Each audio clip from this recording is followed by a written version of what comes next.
So tayo ay nakalikom or nakapag-ipon ng halagang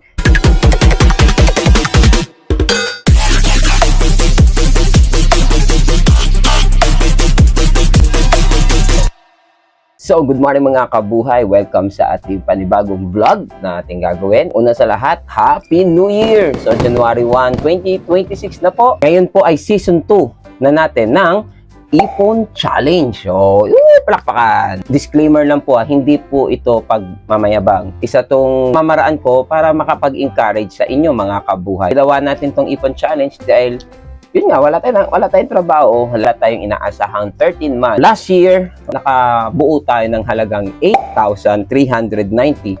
Ang nangyari doon ay 70 pesos kada linggo ang ating ginagawa. And then, lahat ng inipon natin ay may pinaggamitan tayo. Sa ngayong taon ay from 70 pesos kada linggo, tayo naman ay nag-add lang ng 30 pesos sa ating munting alkansyang. So, 100 pesos kada linggo.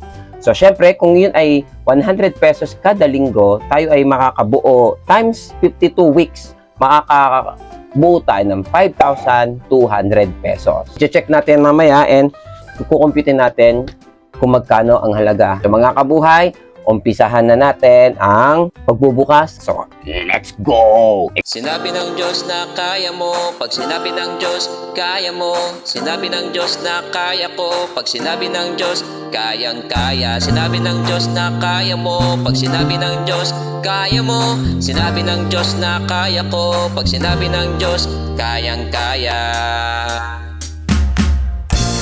Ika'y magliliwanag sa bansang ito. So, ito na nga mga kabuhay na bilang na natin ang ating naipon. Breakdown natin yung ating bills, no? So, sa 500, naka-accumulate tayo ng 9 equals to 4,500.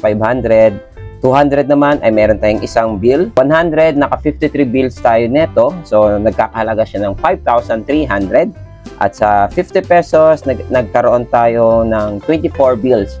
So, mayroon tayong 1,200. So, tayo ay nakapag-ipon ng halagang 11,200 pesos. So, yeah! Praise God dahil binigyan tayo ng ganitong klaseng wisdom ng Panginoon. So, ito ay may paggagamitan at nakikita nyo rin po sa mga susunod na vlog ko kung saan pupunta itong perang ito. Itong taong 2026 ay sabayan nyo ko. So, wala namang ibang tutulong sa atin dahil una, hindi naman tayo employed.